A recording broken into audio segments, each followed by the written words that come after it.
ஒரு கோவில்ல ஆன்மீக சொற்பொழிவு நடந்துகிட்டு இருக்குது. ஒரு பெரியவர் பேசிக்கிட்டு இருக்கார். கடவுளை பத்தியும் சொர்க்கத்தை பத்தியும் மனுஷனை பத்தியும் அவர் விவரமா பேசுறார்.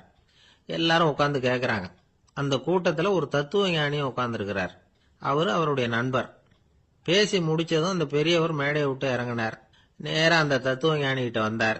எப்படி இருந்தது என்னுடைய பேச்சு அப்படின்னு கேட்டார்.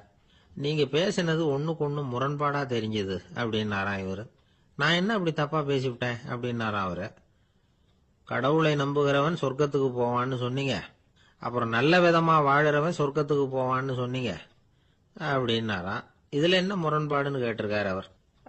இதுலதான் முரண்பாடு தெரியுது எனக்கு. அதாவது இங்க ஒருத்தன் எல்லா தப்பும் பண்ணிட்டு இருக்கிறான், அவன் கடவுளை நம்பினான்னா அவன் சொர்க்கத்துக்கு போவானா? இது என்னுடைய முதல் கேள்வி. இல்லைன்னா ஒருத்தன் எந்த தப்பும் பண்ணல, ரொம்ப ஒழுங்கா வாழ்ந்துகிட்டு இருக்கிறான், ஆனா அவன் கடவுளை நம்பல, அவன் என்ன நரகத்துக்கு தான் போவானா? கடவுள் நம்பிக்கை உள்ள ஒரு திருடன் என்ன ஆவான், எங்க போவான்? கடவுள் நம்பிக்கையே இல்லாத ஒரு நல்லவன் என்ன ஆவான், எங்க போவான்? ஒருத்தன் இங்க கடவுள் நம்பிக்கையோட வாழறது முக்கியமா அல்லது நல்லவனா வாழறது முக்கியமா? இதுதான் இவர் கேட்ட கேள்வி. இதை கேட்டதும் அந்த பெரியவர் குழம்பி போயிட்டார். அவர் சொன்னது நியாயம் தானே. கடவுளை நம்புறவன் தான் சொர்க்கத்துக்கு போவான்னா பேசாம கடவுளை நம்பிக்கிட்டு இந்த உலகத்துல எல்லா தப்பும் பண்ணிட்டு இருக்கலாமே. பேச்சாளர் குழப்பத்தோட வீட்டுக்கு போனார். படுத்து தூங்கினாரு. ஒரு கனவு வந்தது. கனவுல அவர் ஒரு ரயில்ல வேகமா போயிட்டு இருக்கிறார். எதிரில் உட்கார்ந்து இருக்கிறவரை பார்த்து நாம இப்ப எங்க போறோம்னு கேட்டார். சொர்க்கத்துக்கு போயிட்டு இருக்கிறோம் அப்படின்னாங்களாம். ரயில் போய் நின்னுது. இவர் இறங்கினார். இங்க கௌதம புத்தர் இருப்பார், சாக்ரட்டிஸ் இருப்பார், அவங்கள பாக்கிறதுக்கு ஒரு நல்ல வாய்ப்பு அப்படின்னு நினைச்சுக்கிட்டே அங்கேயும் இங்கேயும் பார்த்தார். அங்க யாருமே இல்ல. ஒரே பாலைவனம் மாதிரி இருக்குது.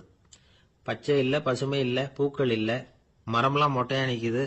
எலும்பும் தோலுமா சில முனிவர்கள் அங்கேயும் இங்கேயுமா உட்கார்ந்து இருக்கிறாங்க. இவர் அவங்க கிட்ட போய் இந்த புத்தர், சாக்ரட்டிஸ் இவங்க எல்லாம் எங்க இருக்கிறாங்கன்னு கேட்டாராம். அப்படி யாரும் இங்க இல்லையே, அவங்க எல்லாம் யாரு அப்படின்னு திருப்பி கேட்டிருக்கிறாங்க. இவருக்கு அதிர்ச்சியா போச்சு. அப்படின்னா அவங்க எங்க போயிருப்பாங்க? உடனே ரயில் நிலையத்துக்கு ஓடி வந்தார். அப்பதான் நரகத்துக்கு ஒரு ரயில் புறப்பட்டுக்கிட்டு இருந்தது. அங்கிருந்து அதுல ஏறி உட்கார்ந்தார். ரயில் வேகமா போச்சு. நரகம் நெருங்க நெருங்க காற்று குளிர்ச்சியா வீச ஆரம்பிச்சுதான். வெளியில பசுமையா இருந்துதான். அழகான மலர்கள், அழகான நீர்நிலைகள், நந்தவனங்கள், ரொம்ப அருமையா இருக்குது. ரொம்ப அங்க இருந்தவங்க எல்லாம் ரொம்ப மகிழ்ச்சியா உல்லாசமா வேற இருந்திருக்கிறாங்க. எங்க பார்த்தாலும் ஆடல் பாடல் உற்சாகம். இவர் ரயில விட்டு இறங்கினார். அவருக்கு சந்தேகம், இதுவா நரகம் அப்படின்னு விசாரிச்சிருக்கார். ஆமா, இதுதான் நரகம் நாங்களாம். எனக்கு ஒரு சந்தேகம் இருக்காரு. என்னன்னு கேட்டிருக்காங்க. கௌதம புத்தரும் சாக்ரட்டிஸும் லாவோஸும் இவங்க மாதிரி இன்னும் பல பேரும் கடவுள் நம்பிக்கை இல்லாதவங்க, அவங்க எல்லாம் இங்க இருக்கிறாங்களா அப்படிங்கறது தான் என்னுடைய சந்தேகம் அப்படின்னாரா. இப்ப அவங்க சொல்லியிருக்கிறாங்க, இப்ப நீங்க பாக்குறீங்களே பசுமையும் பச்சை பயிர்களும் ஆடல் பாடல்களும் அழகிய மலர்களும், இது எல்லாமே கௌதம புத்தரும் சாக்ரட்டிஸும் அது மாதிரி மகான்களும் இங்க வர ஆரம்பிச்ச பிறகுதான் உண்டாக ஆரம்பிச்சது. இந்த பிரதேசத்தை அவங்க அப்படியே மாத்திவிட்டாங்க. இப்போலாம் இங்க இருக்கிறவங்க யாரும் சொர்க்கத்துக்கு போறதுக்கே ஆசைப்படுறது இல்ல அப்படின்னாங்களாம். இந்த அதிர்ச்சியிலேயே அந்த பெரியவர் கனவு கலைஞ்சி முடிச்சுக்கிட்டார். இதுல இருக்கிற கருத்து என்னன்னா, நல்லவர்கள் எங்க இருக்கிறாங்களோ அந்த இடத்துக்கு பேர் தான் சொர்க்கம். சொர்க்கம் நரகம்ங்கிறதெல்லாம் ஆன்மீக பண்புகள், அவ்வளவுதான். ஒரு ஊர்ல ரெண்டு இணைபிரியாத நண்பர்கள். ஒருத்தன் கேட்டான், இப்ப கடவுள் நம்ம முன்னாடி உங்க ரெண்டு பேர்ல யாராவது ஒருத்தர் மட்டும் என்னோட சொர்க்கத்துக்கு வரலாம் அப்படின்னு கூப்பிட்டா நீ என்ன சொல்லுவேன்னு கேட்டானா. இவன் ரொம்ப பெருந்தன்மையா உன்னையே அழைச்சிட்டு போக சொல்லிடுவேன் அப்படின்னு இருக்கான். அப்படின்னா உனக்கு சொர்க்கம் வேணாமான்னு கேட்டிருக்கான் அவன். நீ என்னை விட்டுட்டு போனாவே அப்புறம் இந்த பூலோகமே எனக்கு சொர்க்கம் தாண்டா அப்படின்னு நானா இவன். இந்த உலகத்துல உண்மையாவே வேதாந்தம் பேசுறவங்களும் உண்டு, உள்ளுக்குள்ள வேற மாதிரி இருந்துகிட்டு வெளியில வேதாந்தம் பேசுறவங்களும் உண்டு. ஒரு ஆள் இருந்தார். அவரு ஒரு கடை வச்சு வியாபாரம் பண்ணிக்கிட்டு இருந்தார். மகா கஞ்சன், யாருக்கும் எந்த உதவியும் செய்ய மாட்டார். எச்சில் கையென்ன ஈர கையை கூட உதற மாட்டார். அப்படிப்பட்ட மனுஷன். அந்த ஊருக்கு ஒரு முனிவர் வந்துகிட்டு இருந்தார். வருஷத்துக்கு ஒரு தடவை வருவாரு. ஒரு நாள் 2 நாள் இருப்பார், அப்புறம் போயிடுவார். அந்த முனிவர் வர்றப்போலாம் இந்த ஆள் எழுந்திருச்சு ஓடி போய் அவரை வரவேற்பான். ரொம்ப பெரிய வேதாந்தி மாதிரி அவர்கிட்ட பேசிக்கிட்டு இருப்பான். காயமே இது பொய், வெறும் காற்றடைத்த பையும்மா, தர்மம் தலைகாக்கும்மா. பணம் என்ன சார் பணம், இன்னைக்கு ஒருத்தன் கையில இருக்கும், நாளைக்கு ஒருத்தன் கையில இருக்கும், எல்லாம் மாயம். எனக்கு தான் இன்னமும் இந்த சம்சார பந்தத்திலிருந்து விடுபடுறதுக்கு நேரம் வரலேம்மா. அந்த முனிவரும் இந்த ஆள் இப்படி சொல்றதை கேட்ட உடனே ஏப்பா அப்படி சொல்ற? இப்ப கூட நீ சரின்னு சொல்லு, உனக்கு தீட்சை கொடுத்து இதுல இருந்து விடுபடுற ஞானத்தை போதிக்கிறேன் பார். உடனே அந்த ஆள் என்ன சொல்லுவான் தெரியுமா? ஐயோ சாமி, இப்போ அது எப்படிங்க முடியும்? பிள்ளைங்கள்லாம் சின்ன சிறுசுங்க, அதுகளுக்கெல்லாம் ஒரு கல்யாணம் காட்சின்னு செஞ்சு கடமையை முடிச்சுட்டா நீங்க சொல்றபடி செஞ்சு விடலாமா. சரி, இன்னும் முனிவர் போயிடுவார். அடுத்த வருஷம் வருவார். இவன் வழக்கம் போல வேதாந்தம் பேசுவான். சரி, தீட்சை கொடுக்குறேன் வா அம்பார். பேரம் பேத்திய பார்க்கணும், கோர்ட்ல கேஸ் ஒன்று இருக்கு, அது முடியணும் அப்படின்னு தயங்க ஆரம்பிச்சிருவான். எல்லாம் சொல்லுவான், ஆனா குடிக்கிறதுக்கு தண்ணி கூட கொடுக்க மாட்டான். ரொம்ப வருஷம் கழிச்சு மறுபடியும் ஒரு நாள் அந்த ஊருக்கு முனிவர் வந்தார்.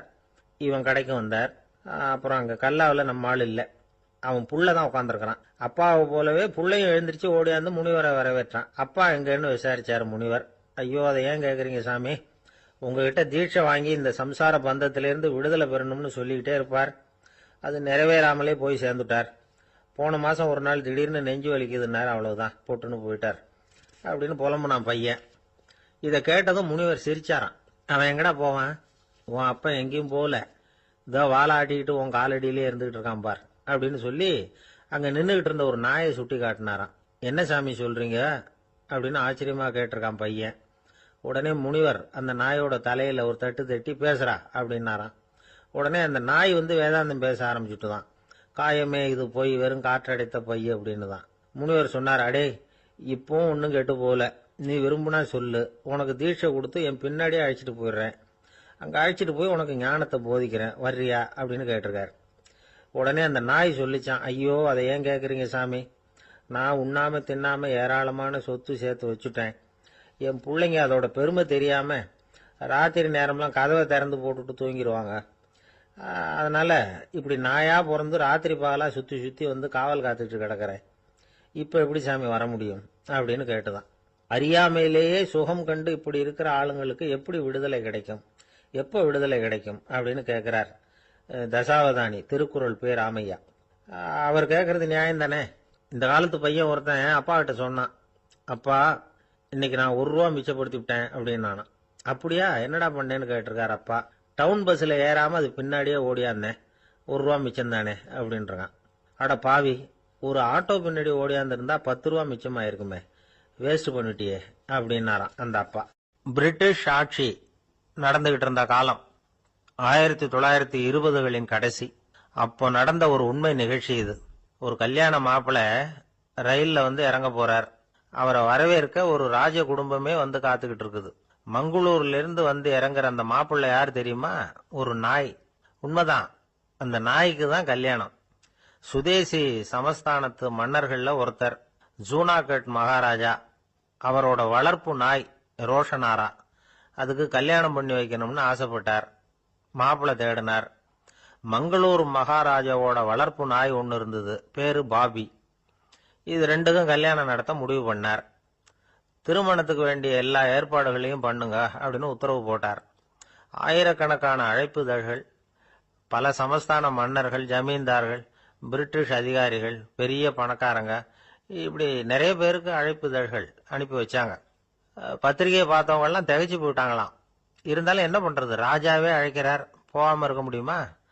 அந்த சமயத்துல நாட்டின் கவர்னர் ஜெனரலா இருந்தவர் இர்வின் பிரபு, அவருக்கும் ஒரு பத்திரிகை போயிருக்குது. வாங்கி பார்த்ததும் அவருக்கு பயங்கர எரிச்சல். உடனே குப்பை தொட்டியில போட்டுட்டாராம். மாட்சிமை தங்கிய பிரிட்டன் சக்கரவர்த்தியின் பிரதிநிதியான தன்னை கேவலம் ஒரு நாயின் திருமணத்துக்காக அழைக்கிறதா அப்படின்னு அவருக்கு ஆத்திரம். இருந்தாலும் கல்யாணம் பிரமாதமா நடந்துதான். கல்யாணத்தன்னைக்கு பொண்ணுக்கு ஸ்பெஷல் குளியல், தண்ணீருக்கு பதிலாக வாசனை திரவியங்கள், பன்னீர், குளிச்சதுக்கு அப்புறம் அலங்காரம், வைர மாலை, முத்து மாலை, ஏகப்பட்ட அலங்காரம். மாப்பிள்ளையை அழைக்கிறதுக்கு ரயில்வே ஸ்டேஷன்ல ராஜ குடும்பமே காத்துக்கிட்டு இருக்குது. அவங்களோட வளர்ப்பு நாய்கள் 250. அத்தனை நாய்களுக்கும் பட்டு துணி போத்தி இருக்குது, முத்து வடங்கள் அணிவிச்சிருக்கிறாங்க. எல்லாம் ராஜ நாய்கள். அதுகளையும் வீதியில நடக்க விடலையாம். அதுகளை சுமந்துகிட்டு போக அலங்கரிக்கப்பட்ட யானைகள் காத்துக்கிட்டு இருக்குதாம். மாப்பிள்ளைக்கு வரவேற்பு எப்படி தெரியுமா? அது நடந்து வர்ற பாதை பூரா ரத்தன கம்பளம் விரிச்சிருக்குது. 2 பக்கமும் ராஜாங்க அதிகாரிகள் கைகட்டி நிக்கிறாங்க. அரசு படை வீரர்கள் அணிவகுப்பு மரியாதை செலுத்துறாங்க. அந்த நாய் ராஜ மரியாதையோட நடந்து வருது, நகையெல்லாம் போட்டுக்கிட்டு வருது. திருமண மண்டபத்துக்கு சேருது. அங்க கல்யாணம் அமோகமா நடக்குது. இந்த திருமணத்தை முன்னிட்டு அந்த ஜூனாகட் சமஸ்தானத்துக்கு 3 நாள் விடுமுறை வேற. கல்யாணத்துக்கு வந்திருந்தவங்களுக்கெல்லாம் ஏக தடபுடலா விருந்து, நாட்டியம் எல்லாம் பிரமாதமா நடந்துதான். இந்த கல்யாணத்துல கலந்துக்க வந்திருந்த மற்ற சமஸ்தானத்து மன்னர்கள், திவான்கள், அரச குடும்பத்தினர், இப்படி அவங்க 700 பேராம். அவங்க வந்து போறதுக்காக விசேஷ ரயில்கள்லாம் வேற விட்டுருக்காங்க. கல்யாணம் முடிஞ்சதும் அந்த நாய் தம்பதிகளோட பெரிய பெரிய மன்னர்கள்லாம் ஒன்னா உட்காந்து சாப்பிட்டாங்களாம். ஏர் கண்டிஷன் அறையில அந்த தம்பதிகள் கொஞ்ச காலம் வாழ்ந்திருக்கிறாங்க. கொஞ்ச நாள்ல மாப்பிள்ளைக்கு மரியாதை குறைய ஆரம்பிச்சுட்டுது. வெளியில துரத்தி விட்டாங்களாம். அந்த பெண் நாய் மட்டும் ராஜ போகங்களை அனுபவிச்சு வந்துதான். இந்த கல்யாணத்தை பார்த்துட்டு தொடர்ந்து மற்ற சமஸ்தானத்து மன்னர்களும் நாய் திருமணங்கள் நடத்த ஆரம்பிச்சுட்டாங்களாம். இது உண்மையில நடந்திருக்குது. இப்படி அது இருக்கட்டும். இப்ப நம்ம கதைக்கு வருவோம். ஒரு ராஜாவுக்கு ரொம்ப நாள் கழிச்சு ஒரு குழந்தை பிறந்துதான். அரண்மனை ஜோசியரை கூப்பிட்டுருக்கார் ராஜா. ஜோசியரே, என் மகன் வருங்காலத்துல சிறந்த வாழ் வீரனா வரணும்னு ஆசைப்படுறேன். வருவானாங்கிறத கொஞ்சம் பார்த்து சொல்லுங்களேன் அப்படின்னாராம். ஜோசியர் சொன்னார், மன்னா, உங்க புள்ள வாழ் வீரனா வர்றது கஷ்டம். ஆனா அவரும் உங்களை மாதிரியே நாய்க்குட்டிகள் பேர்ல பிரியமா இருப்பார். அதுகளுக்கு கல்யாணமும் பண்ணி வைப்பார் அப்படின்னாராம். அது எப்படி கண்டுபிடிச்சிங்க அப்படின்னு கேட்டிருக்கார் ராஜா. அரசே, உங்க பிள்ளைக்கு வாழ் மேல உள்ள பிரியத்தை காட்டிலும் நாய் மேல உள்ள பிரியம் அதிகம்ங்கிறதுக்கான அறிகுறி இப்பவே தெரியுது. நல்லா கவனிச்சு பாருங்க. அவரு வாழ் வாழ்னு கத்துறாரு அப்படின்னாரு. கவனிச்சு பார்த்துட்டு அப்படி எனக்கு காதுல விழலையே அப்படின்னாராம் மன்னர். அதனாலதான் சொன்னேன், அவர் கத்துறது வாழ் வாழ்னு கத்தல, வள்ளு வள்ளுன்னு கத்திக்கிட்டு இருக்கார். அதனாலதான் அப்படி சொன்னேன் அப்படின்னாராம் அரண்மனை ஜோசியர். கொஞ்சம் தூரத்துல நாம நிக்கிறோம். எட்டத்துல இருந்துகிட்டு அவரை கவனிக்கிறோம். அவர் போன்ல பேசுறத. அவர் பேசுகிற வார்த்தைகள் என்ன அப்படிங்கறது நம்ம காதுல விழல. ஆனாலும் அவர் பேசிக்கிட்டு இருக்கிறது நல்ல செய்தியா கெட்ட செய்தியா அப்படிங்கறத நம்மால யூகிக்க முடியும். மகிழ்ச்சியான செய்தியை பேசும்போது முகம் மலருது, புன்னகை பூக்குது. இதுல ஒண்ணு நீங்க கவனிக்கணும். தொலைபேசியில நாம பேசுறப்போ நம்மோட பேசுறவர் எதிரில் இல்ல. அவர் தொலைபேசி வழியா நம்ம குரலை மட்டும்தான் கேட்க போறார். நம்ம முகத்தை அவர் பார்க்க போறது இல்ல. அப்படி இருந்தும் அப்ப நம்ம முகம் ஏன் மலரணும் அப்படின்னா இதுதான் உடல் மொழி, பாடி லாங்குவேஜ் அப்படின்னு சொல்றாங்க. நம்ம அறியாமலேயே நம்ம உடம்பு செய்திகளை தெரிவிக்குது பாருங்க, அதுதான் உடல் மொழி. ஒரு மனிதர் தொலைபேசியில பேசிக்கிட்டு இருக்கிறத நீங்க தூரத்துல இருந்து கவனிச்சுக்கிட்டே அவர் நண்பரோட பேசுறாரா, மனைவியோட பேசுறாரா, குழந்தையோட பேசுறாரா, இல்ல மேல் அதிகாரி கிட்ட பேசுறாரா, அல்லது அவருக்கு கீழே பணிபுரிகிறவர்கள் கிட்ட பேசுறாரா அப்படிங்கறத கண்டுபிடிக்கலாம். அதுக்கு காரணம் அவருடைய உடல் மொழி. இந்த உடல் மொழி கூட நம்ம வாழ்க்கையின் முன்னேற்றத்துக்கு பயன்படும். இத பத்தியெல்லாம் கூட சில நிபுணர்கள் ஆராய்ச்சி பண்ணி பார்த்திருக்கிறாங்க. அவங்க சில விவரங்களை சொல்றாங்க. குறிப்பா ஒருத்தர் தன்னுடைய நாற்காலியில கிட்டத்தட்ட படுத்துக்காத குறையா உட்கார்ந்துருக்கிறாருன்னு வச்சுங்க. எதிர இருக்கிறவர் பேசுறது அவருக்கு பிடிக்கலன்னு அர்த்தமா. தலையை சொரிஞ்சுக்கிறது, வேற வேற திசைகள்ல பாக்குறது, கொட்டாவி விடுறது, கால்களை மாத்தி போட்டு உட்கார்றது, களைப்பா கை விரல்களை அப்படியே பின்னிக்கிறது, அடிக்கடி கடிகாரத்தை பாக்குறது, இப்படிலாம் ஒருத்தர் பண்ணிட்டு இருக்கிறாருன்னா நாம கூடிய சீக்கிரம் அந்த இடத்த விட்டு எழுந்திரிச்சு வந்துடுறது நல்லது. ஏன்னா இதெல்லாம் அவருடைய சலிப்பு, சோர்வு, ஆர்வமின்மை இதுக்கு அடையாளங்கள். நம்முடைய பேச்சு அவரை சலிப்படைய வச்சுட்டதுன்னு அர்த்தம். அவர் ரொம்பவும் சோர்ந்து போயிட்டாருன்னு பொருள். நம்முடைய பேச்சில் அவருக்கு ஆர்வம் இல்லைன்னு அர்த்தம்.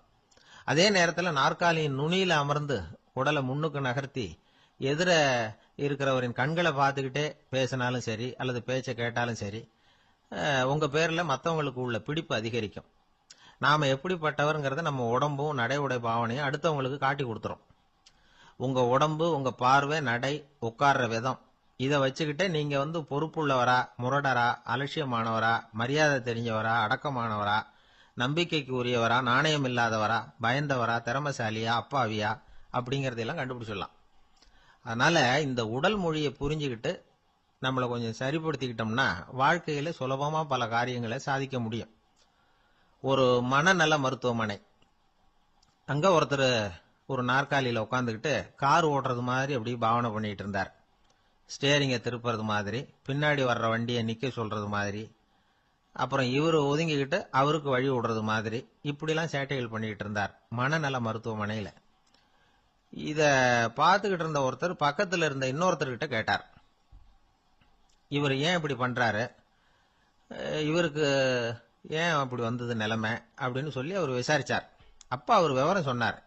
வேற ஒண்ணும் இல்லைங்க, இவருக்கு கார் ஓட்டணும்னு ஆசை ரொம்ப காலமா, அது நிறைவேறாம போயிட்டுது. அதுக்கப்புறம் அவர் மனநோயாளியா மாறிட்டார். இங்க அழைச்சிட்டு வந்தாங்க.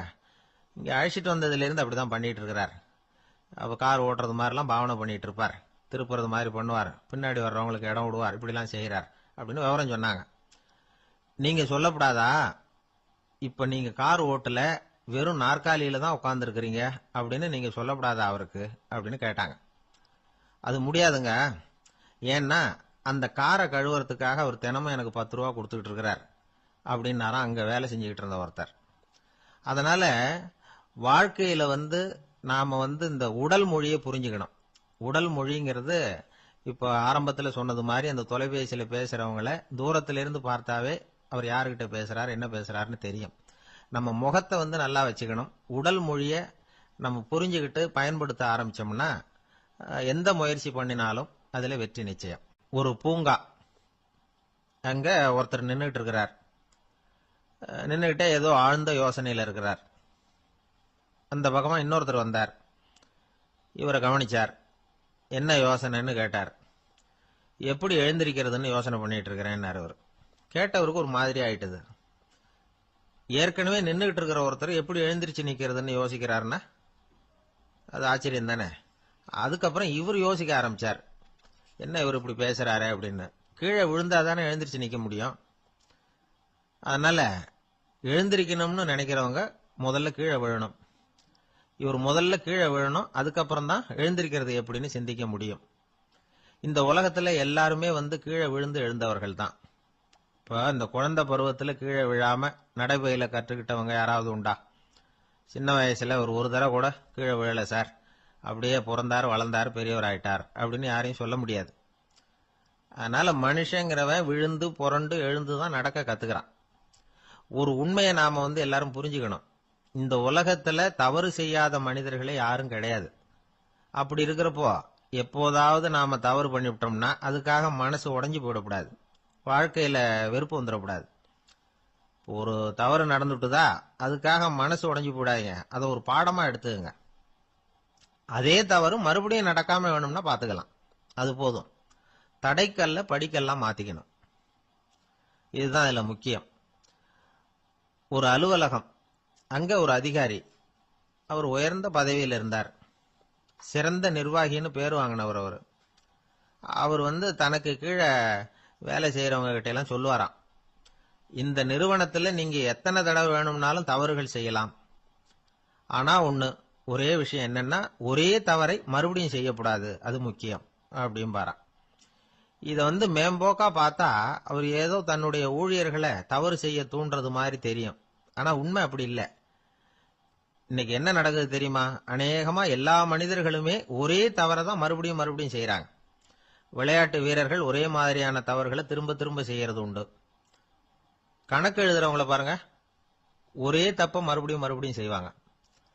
அலுவலகம் வருகிறவர்களை கவனிங்க, ஒரு நாள் தாமதமா வந்தா பரவாயில்ல, தினமும் தாமதமா வருவாங்க. இது மாதிரி செய்த தவறையே திரும்ப திரும்ப செய்யறதுக்கு என்ன காரணம் அப்படின்னா சோம்பல், ஞாபக மறதி, கவனக்குறைவு, தன்னுடைய திறமை பேர்ல அளவுக்கு மீறிய நம்பிக்கை, இப்படி இதுல ஏதாவது ஒரு காரணமா இருக்கலாம் அப்படிங்கிறாங்க இது பற்றி ஆய்வு செய்கிற வல்லுநர்கள். ஒரு தடவை செஞ்ச தவிர மறுபடியும் செய்யறது இல்லைன்னு முடிவு செஞ்சுக்கிட்டு அதை செயல்படுத்த கத்துக்கணும், அது போதும், வாழ்க்கை வெற்றிகரமா அமையும் அப்படிங்கிறாங்க அந்த அனுபவசாலிகள். அதனால வெற்றிகரமா வாழ்க்கையில நடைபோட விரும்பும் இளைஞர்கள் தவிர்க்க வேண்டியது என்னன்னா, முதல்ல சோம்பலை தவிருங்கள், சுறுசுறுப்பாக இயங்குங்கள் அப்படிங்கறது அவங்க அறிவுரை. ரெண்டாவது ஞாபக மறதி, எந்த செயல்லையும் ஈடுபாடு வேணும், அக்கறை வேணும். மூணாவது கவனக்குறைவு, எதையும் அலட்சியப்படுத்தக்கூடாது. நாலாவது என்னால முடியாதது எதுவுமே கிடையாது அப்படிங்கிற அளவுக்கு மீறிய நம்பிக்கை, அது ஆபத்துல கொண்டு போய் விட்டுரும். அதனால முதல் தவறு உங்களுக்கு ஒரு பாடமா அமையணும். ஒரு மனிதர், அவர் தன்னுடைய 2 காதலையும் கட்டு போட்டுக்கிட்டு வந்தார்.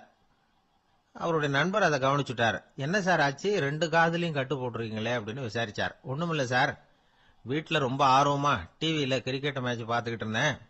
அப்போ என்னுடைய மனைவி துணிகளுக்கு அயன் பண்ணிட்டு இருந்தாங்க. அயர்ன் பாக்ஸை அப்படியே வச்சுட்டு அடுப்பங்கரைக்கு போயிட்டாங்க. அந்த சமயம் பார்த்து டெலிஃபோன் பண்ணி அடிச்சுது. அவசரமா ஓடி போய் அதை எடுத்து காதில் வச்சேன். அப்பதான் தெரியும் அது அயர்ன் பாக்ஸுங்கிற விஷயம். சூடா இருந்ததா, சுட்டு விட்டுது அப்படின்னார். ஒரு காது சரி சார், 2 காதும் ஏன் அப்படி ஆச்சு அப்படின்னு கேட்டார். அதே ஆளு மறுபடியும் போன் பண்ணா சார் அப்படின்னாரு இவர். இவர் எவ்வளவு தூரம் யோசிச்சிருப்பார் பாருங்க. அதனால ஒரு தவறு மறுபடியும் நடக்கக்கூடாது. முதல் தவறு உங்களுக்கு ஒரு பாடமாக அமையட்டும் அப்படிங்கிறது தான் இதுல இருந்து நாம தெரிந்து கொள்ள வேண்டிய கருத்து. அதனால தவறுகள் அதெல்லாம் தடைக்கெல்லாம் நினைக்க வேண்டாம், படிக்கெல்லாம் நினைப்போம். அப்படி நினைச்சோம்னா வாழ்க்கையில வெற்றி நிச்சயம். அவர் ஒரு நாள் வீட்டு திண்ணையில உட்காந்துருந்தாராம். அப்போ தெருவில் ஒரு பிச்சைக்காரன் அந்த வழியா வந்திருக்கிறான். பிச்சை கேட்டிருக்கான். அந்த சமயத்துல தர்மர் வேற ஏதோ வேலையா இருந்திருக்கிறார். அதனால பிச்சைக்காரனை பார்த்து நாளைக்கு வா அப்படின்னு சொல்லிவிட்டார். அவனும் சரின்னு சொல்லிட்டு போயிட்டான். பீமன் இதை பார்த்துக்கிட்டு இருந்தான். உடனே அவன் என்ன செஞ்சான் தெரியுமா? ஒரு முரசை எடுத்துக்கிட்டு கிராமத்தை நோக்கி ஓடனான். முரசை அடிச்சுக்கிட்டு ஏதோ சொல்ல ஆரம்பிச்சுட்டான். தர்மருக்கும் இது தெரிய வந்தது. அவருக்கு ஒன்றும் புரியல. என்னாச்சு உனக்குன்னு கேட்டார். பீமன் சொன்னான், நான் கிராம மக்களுக்கு ஒரு செய்தியை தெரிவிக்க போறேன் அப்படின்னா. என்ன செய்தின்னார். எங்க அண்ணன் காலத்தை வென்றுட்டார் அப்படிங்கிற செய்தியை சொல்ல போறேன்னா. நான் காலத்தை ஜெயிச்சுட்டேனா, எதனால அப்படி சொல்ற அப்படின்னு கேட்டார். நீங்க பிச்சைக்காரனை நாளைக்கு வர சொன்னீங்களே, அதனாலதான் அப்படின்னா. அதனால என்னன்னார். நீங்க அவனை நாளைக்கு வான்னு சொன்னீங்க, நீங்க நிச்சயமா நாளைக்கு இருப்பீங்களா? அந்த பிச்சைக்காரனும் நாளைக்கு உயிரோட இருப்பானா? நாளைக்கு நீங்க இருந்தாலும் பிச்சை போடக்கூடிய மனோபாவம் உங்களுக்கு இருக்குமா? பிச்சை நிச்சயம் போடுவீங்களா? நாளைக்கு வரைக்கும் அவன் பிச்சைக்காரனாவே இருப்பாங்கிறது என்ன நிச்சயம்? நாளைக்கு உங்க சந்திப்பு நிச்சயம் நடக்குமா? அதனாலதான் நீங்க காலத்தை ஜெயிச்சுட்டீங்க அப்படின்னு சொல்லி அவ்வளவு நிச்சயமா நான் முடிவு பண்ணிவிட்டேன். அப்படி நீங்க நினைச்சதுனாலதான் அவனை நாளைக்கு வர சொல்லியிருக்கிறீங்க. இது எவ்வளவு பெரிய விஷயம். இதை மற்றவங்களுக்கு சொல்லாம இருக்கலாமா? நேரம் ஆயிட்டுது, நான் உடனே ஊருக்குள்ள போய் இதை சொல்லணும். தாமதிக்க முடியாது. ஏன்னா இந்த நேரம் கடந்துட்டுதுன்னா அடுத்த நாழிகை எனக்கு கிடைக்கும்ங்கிறது நிச்சயம் இல்லை அப்படின்னு பீமன் சொல்லி முடிச்சுட்டு புறப்படுறதுக்கு தயாரானான். தர்மர் அவசரமா குறுக்கிட்டார். தம்பி கொஞ்சம் பொறு, நான் தவறு பண்ணிட்டேன். பரிபூர்ண சுதந்திரம் பெற்ற மனிதன் தான் அப்படி பேச முடியும், அப்படி வாக்குறுதி தர முடியும். அந்த பிச்சைக்காரனை இப்பவே கூப்பிடு, ஏதாவது உடனே கொடுத்து அனுப்பி வச்சு விடுறேன். நாளைக்கு என்ன நடக்கும்ங்கிறது யாருக்கு தெரியும் அப்படின்னார். இந்த கதையிலிருந்து நாம உணர்ந்து கொள்ள வேண்டிய உண்மை என்ன தெரியுமா? நிகழ்காலம் ஒண்ணுதான் நம்ம கையில் இருக்கிறது. அதை தவற விடாமல் சரியா பயன்படுத்திக்கணும். கடந்த காலம்ங்கிறது திரும்பி வர போறதில்ல. எதிர்காலம்ங்கிறது இப்ப நம்ம கிட்ட கிடையாது. அதனால நிகழ்காலத்தை தான் நாம பயன்படுத்திக்க முடியும். ஒரு ஊர்ல ஒரு சோதிடர் இருந்தார். அவர் எதிர்காலத்தை பத்தி அதிகமா சொல்லிட்டு இருப்பார்.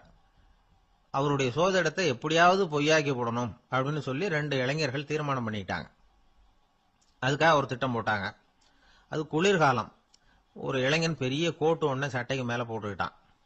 அந்த மேல் கோட்டுக்குள்ள ஒரு புறாவை மறைச்சு வச்சுக்கிட்டான். 2 பேரும் அந்த சோதிடர் வீட்டுக்கு போறாங்க. அவரை பார்த்தாங்க. இத பாருங்க, இந்த கோட்டுக்குள்ள ஒரு புறாவை மறைச்சு வச்சிருக்கிறோம். அந்த புறா இப்ப உயிரோட இருக்கா, இறந்து போச்சா, இதை நீங்க சொல்லணும். சரியா சொல்லிவிட்டா உங்க ஜோசியத்தை நம்புறோம் அப்படின்னாங்க. இவங்க மனசுக்குள்ள என்ன திட்டம்னா, புறா உயிரோட இருக்குன்னு அவர் சொல்லிவிட்டாருன்னா அப்படியே கையால் அமைக்க அதை கொண்டுவிட வேண்டியது. புறா உயிரோட இல்லைன்னு சொல்லிவிட்டாருன்னா அப்படியே உயிரோட எடுத்து காட்டிவிட வேண்டியது. இதுதான் அந்த இளைஞர்களோட திட்டம். அவர் என்ன பதில் சொன்னாலும் அவர் சொல்றது பொய்ன்னு நிரூபணம் பண்ணிவிடலாம்ல. இதுதான் அவங்க நம்பிக்கை. இந்த சோதிடர் எல்லா வகையிலையும் தப்பிக்க முடியாதுன்னு அவங்க நம்பினாங்க. ஆனா அந்த சோதிடர் சொன்ன பதில் இவங்களை திகைக்க வச்சுட்டுது. அவர் என்ன சொன்னார் தெரியுமா? உங்க கோட்டுக்குள்ள இருக்கிற புறா உயிரோட இருக்கா செத்து போச்சா அப்படின்னு தானே கேக்குறீங்க. அது உங்க கையில இருக்கு. அது சாகவும் இல்லை, உயிரோடவும் இல்லை. அந்த பறவையின் வாழ்வும் சாவும் உங்க கையில தான் இருக்குன்னார். இவங்க தோல்வியை ஒத்துக்கிட்டாங்க. இந்த கதையும் நமக்கு ஒரு உண்மையை உணர்த்துது. இன்றைய இளைஞர்கள் எதிர்காலம்ங்கிற பறவையை தங்களுக்குள்ள வச்சிருக்கிறாங்க. அந்த பறவையின் வாழ்வும் தாழ்வும் அவங்க கையில தான் இருக்கு. நமது வாழ்க்கைங்கிறது நமது கையில. நாம நல்லா இருக்கிறதும் இல்லாம போறதும் நாம தான் காரணம். ஒரு மருத்துவமனை படுக்கையில கிடந்த நோயாளி சொன்னார், டாக்டர் என்னோட வாழ்வும் சாவும் உங்க கையில தான் இருக்கு, ஏன்னா இப்ப எனக்கு ஆபரேஷன் பண்ண போறது நீங்க அப்படின்னாரு. பயப்படாதீங்க, எல்லாம் நாங்க பாத்துக்கிறோம்னாரு டாக்டர்.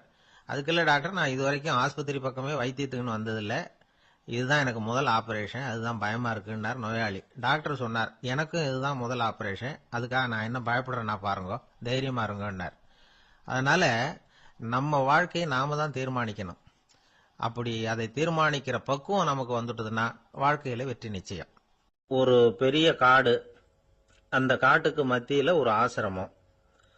அங்க ஒரு முனிவர் இருந்தார். பல இடங்கள்ல இருந்து வர்ற குழந்தைகளுக்கு அவர் பாடம் சொல்லி கொடுத்துக்கிட்டு இருக்கிறார். ஏழை பணக்காரர் அப்படிங்கிற வித்தியாசம்லாம் கிடையாதுங்க. எல்லாரும் அவர்கிட்ட தங்கள் பிள்ளைகளை அனுப்பி வச்சாங்க. மன்னர்களுடைய பிள்ளைங்க கூட அங்க அவர்கிட்ட தான் படிக்கிறதுக்கு வருவாங்க. ஆனா அந்த முனிவரை பொறுத்த வரைக்கும் எல்லா பிள்ளைங்களும் ஒண்ணுதான். இது யார் வீட்டு பிள்ளைன்னு எல்லாம் பார்க்க மாட்டார், எல்லாரும் சமம். மாணவர்கள்லாம் அங்கேயே மாச கணக்குல வருஷ கணக்குல தங்கி இருந்து பாடம் கத்துக்கிட்டு போறது வழக்கம். அவரா பார்த்து போன்னு சொல்ற வரைக்கும் அங்கேயே இருக்கணும், படிக்கணும். குருகுல வாசம். ஒரு சமயம் ஒரு ராஜகுமாரனும் அவர்கிட்ட படிச்சுக்கிட்டு இருந்தான். அவனுக்கு ஒரு 15 வயசு இருக்கும்.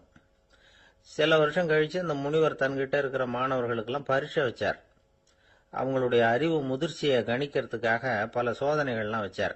ஒவ்வொருத்தரா பார்த்து, இனிமே நீங்க உங்க வீட்டுக்கு போகலாம் அப்படின்னு சொல்லி அனுப்பி வச்சுக்கிட்டு இருக்கிறார். எல்லாரும் போயிட்டாங்க. கடைசியா மிஞ்சி இருந்தது ஒரே ஒரு மாணவன். அவனை மட்டும் வீட்டுக்கு அனுப்பல. யார் அந்த பையன் தெரியுமா? அவன்தான் அந்த ராஜகுமாரன். ராஜகுமாரனுடைய தந்தைக்கு, அதுதான் அந்த ராஜாவுக்கு, அங்க வயசு ஏறிக்கிட்டே போகுது. என்ன இது, படிக்க போன பையன் இன்னும் திரும்பி வரலையே அப்படின்னு நினைச்சார். வந்துட்டா சீக்கிரமா அவனுக்கு பட்டம் கட்டி விட்டு நாம விளைவிக்கலாமே அப்படின்னு நினைச்சாரு. கல்யாணம் வேற பண்ணி பார்க்கணும் பையனுக்கு. ஆனா பையன் வர்ற வழியை காணும். ராஜா பார்த்தார். சரி, நேர்லயே போய் என்னன்னு தெரிஞ்சுட்டு வந்துருவோம் அப்படின்னு காட்டுக்கு புறப்பட்டார். அங்க போய் முனிவரை பார்த்தார். முனிவர் இவரை அன்பா வரவேற்று உட்கார வச்சார். அதுக்கப்புறம் ராஜா மெதுவா, எல்லாரையும் வீட்டுக்கு அனுப்பி வச்சுட்டீங்களாமே, ஏன் புள்ளைய மட்டும் அப்படின்னு சொல்லி மெதுவா இழுத்தார். முனிவர் இதுக்கு உடனே பதில் சொல்லல. ராஜாவை கூப்பிட்டுட்டு போய் விருந்தினர் குடிசையில தங்க வச்சார். அதுக்கப்புறம் சொன்னார், உங்க மகன் எல்லா பாடங்கள்லயும் முதல் இடம் வாங்கியிருக்கான். இப்படி முதலாவதா வர்ற மாணவனுக்கு நாங்க இன்னொரு தேர்வு வைக்கிறது வழக்கம். அதுலயும் அவன் முதலாவதா வந்துட்டான்னா அவன் ஒரு பெரிய வித்வான் அப்படிங்கிற கௌரவத்தை அடைஞ்சிருவான் அப்படின்னார். அதாவது முனிவர் அப்படி சொல்றார். அப்படி சொல்லிவிட்டு போயிட்டார் அவரு. ராஜா அங்கேயே தங்கிட்டார். ராத்திரி படுத்து தூங்கினார். காலையில எழுந்திருச்சு அந்த குடிசைக்கு வெளியில வந்தார் பல்லு விளக்கறதுக்காக. அந்த சமயத்துல தூரத்துல ஒருத்தன் ஒரு கையில கோடாலிய வச்சுக்கிட்டு தலையில ஒரு பெரிய விறகு கட்டை சுமந்துக்கிட்டு வந்துகிட்டு இருக்கிறது மாதிரி தெரிஞ்சது. யாராவது விறகு வெட்டியா இருக்கும் அப்படின்னு நினைச்சார் ராஜா. கிட்ட வந்ததும் உத்து பாக்குறாரு. பார்த்தா அது தன்னோட புள்ள. திகைச்சு போயிட்டார். என்ன இது, ஒரு ராஜகுமாரனை கூட இது மாதிரி வேலையெல்லாம் செய்ய சொல்றாங்களே அப்படின்னு நினைச்சார்.